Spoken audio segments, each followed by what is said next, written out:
It follows searing heat and light rain in May and early June, which has created the perfect conditions for pollen production. Met Office and NHS chiefs have launched a study to find out more about grass pollen, which is the worst cause of hay fever. Yolanda Clewlow, manager of the Met Office's UK pollen network, said they want to discover the most damaging of 150 species of grass pollen. She added, "We know how seriously hay fever can impact people's lives in the UK, particularly as a result of grass pollen. We aim to help inform hay fever and asthma sufferers and empower them in managing their symptoms more effectively. We have simply had perfect weather for pollen this year. It's been lovely and warm and right when grass pollen season begins. This was followed by rain and further dry days with breezes that lift the pollen off the grass, plants and trees and blow it into the atmosphere. It has been the perfect storm to ensure that a larger proportion of people suffer from related allergies than normal." In a survey of 2,000 hay fever sufferers, researchers found that 2/5 of victims are so badly affected it ruins their whole summer. But 57% of sufferers admit they do not know what type of pollen affects them. The results showed sufferers in London are the least aware of what pollen affects them, with only 41% well informed on their problem.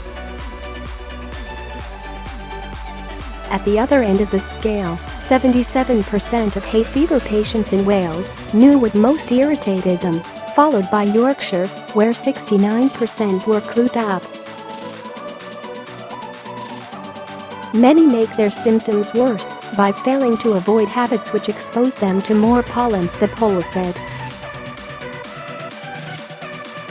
More than a third of respondents said they frequently hang washing out to dry in the summer, unaware that pollen sticks to their clothes.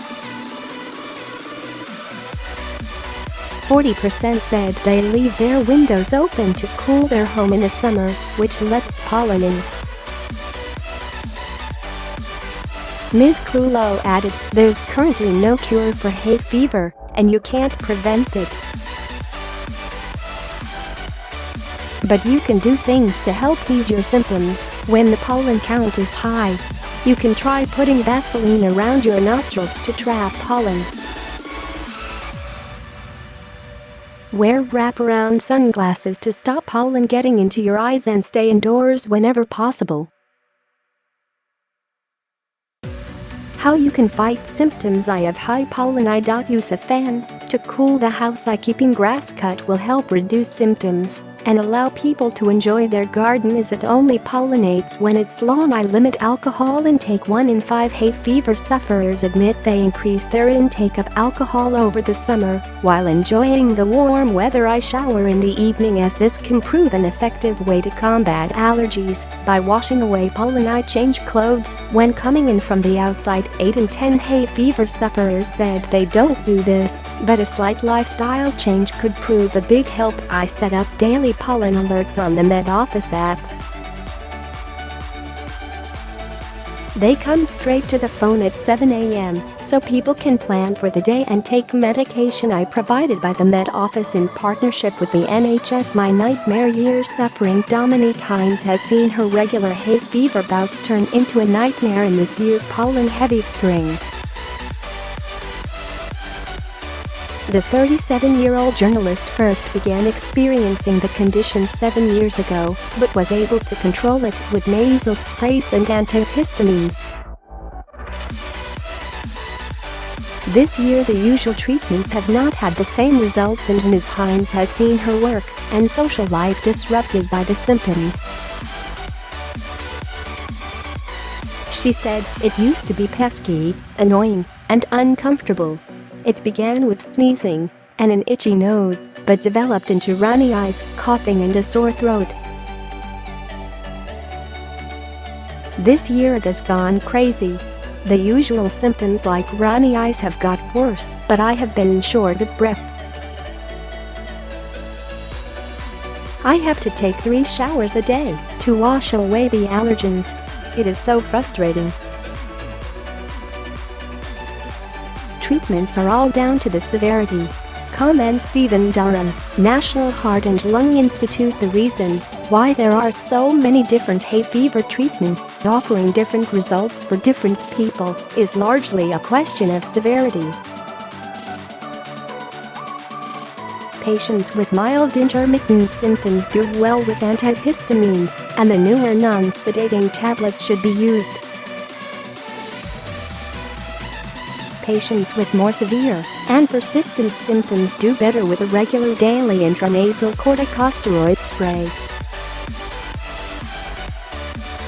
When they do not work, it is often that the patient does not have a correct diagnosis of allergic rhinitis, or the spray technique may be wrong, or the spray is not being used regularly. About 5 to 8% of patients do not respond to these measures or get bothersome side effects such as drowsiness or nosebleeds. They should seek a referral to an NHS allergy clinic for consideration for allergen immunotherapy desensitization treatment. This involves administration of allergen extracts of grass pollen, starting low but increasing to large doses weekly then monthly by injection. Recently, immunotherapy by placing daily grass pollen tablets under the tongue has also been shown to be an effective and safe alternative. Immunotherapy is practiced widely in US and Europe, but less commonly in the UK, largely because of lack of awareness and a lack of specialist NHS allergy centres. When given continuously for 3 years, immunotherapy is the only treatment shown to provide long-term relief for at least several years after stopping the treatment.